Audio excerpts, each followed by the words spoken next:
Okay, sometimes you gotta remount a bowl. Did. Probably shouldn't have finished it the way you did.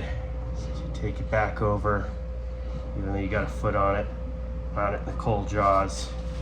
Turn the speed way down, tighten it up. I'm gonna go ahead and put another tenon on this one so that I can resand it. It's actually just filthy right now. Wasn't happy with the finish I did on this. I have learned quite a bit in the last 4 years about getting better finishes, especially on dry mahogany.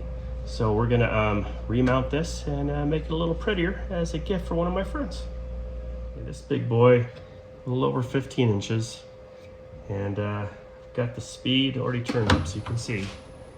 I've got a little bit of change in how the bowl over time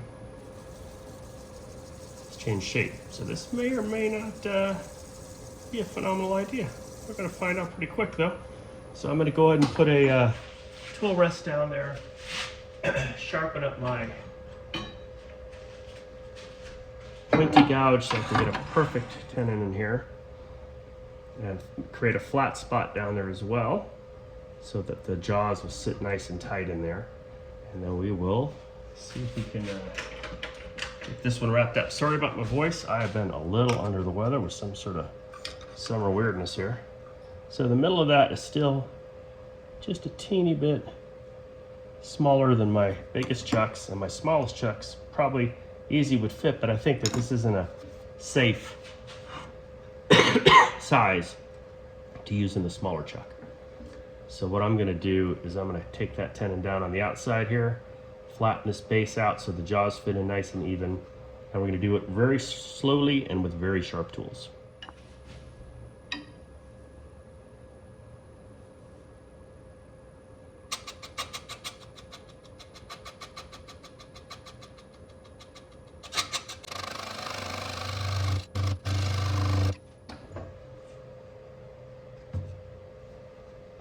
You can see where we're eccentric there. Well, is got a little bit of play up here, so we're gonna have to tighten that up again.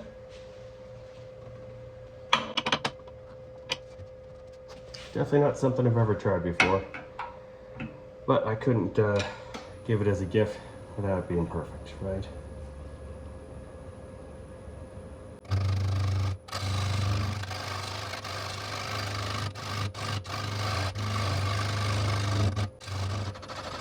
Whoa.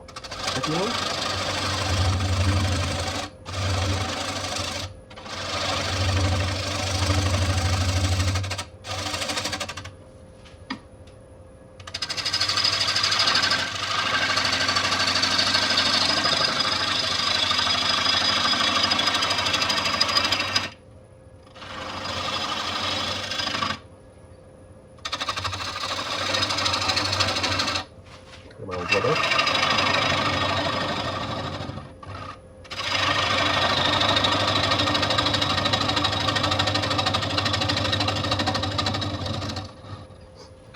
And I'm only able to spin this about 350 RPMs. So that's why all the drama. All the drama, mama.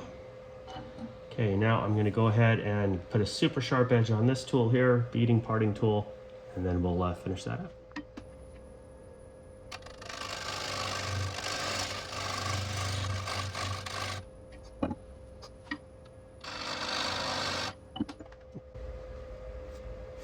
So we didn't do a ton of distress to the bottom, so we'll be able to easily sand that out once we're ready. And once we have this turned around, we'll have a much stronger way of dealing with it. We could also use the live center chuck on this end so that we could hold it concentrically against a pressure board after that rim is flattened off, after like a friction drive on the other side. So we'll give a few things a shot, seeing if we can make this one a prettier piece before we put it out there. So we went quite a bit out of rounds. We're going to fix that first.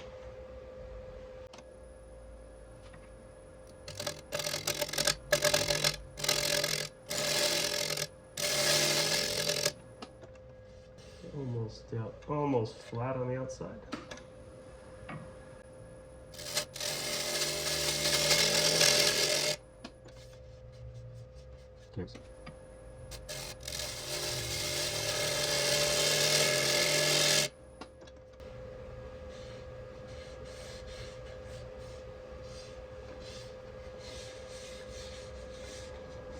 Okay, now let's see if we can get a nice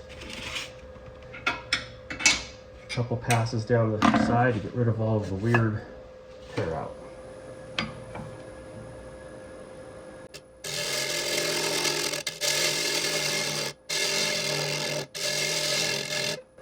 So you see what it's quite a bit out of round, but you can also see the wood is beautiful under there. So if we can just get the right right angle, I'm not right them around. So we're still oval on this side, so we're gonna have to take quite a bit more meat off. It's gonna leave us with around a little more than a quarter inch. More than a quarter inch. Still have a nice sharp edge.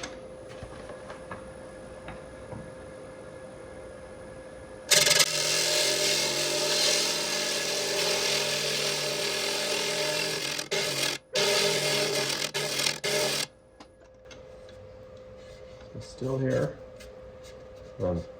Feels smooth. I don't feel a bump or ridge, so that could be just in the wood. I'm making contact all the way around, so that's what we're looking for.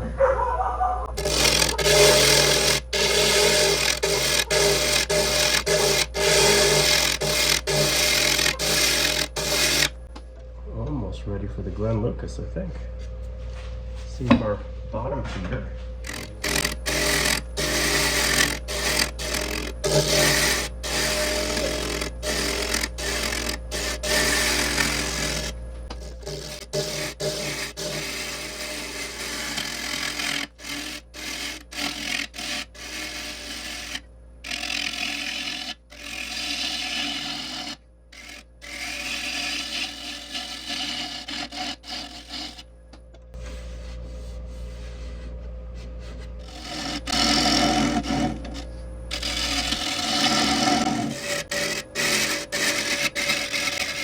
Basically what I was trying to get done is done. So all I have to do now is maybe run a super sharp scraper, just get some of those lines out before I get into sanding. There's a lot of open pore here. So I'm gonna probably hit that with some sanding sealer before we do big sands on it. First we'll see if we can get a little bit better finish on the bottom with a light scrape. It's dry mahogany, kind of wants to tear. And this is going to need it. Oh, is it? No, it's a nice burr. Sorry, I was looking at it, had it sitting in some sawdust maybe.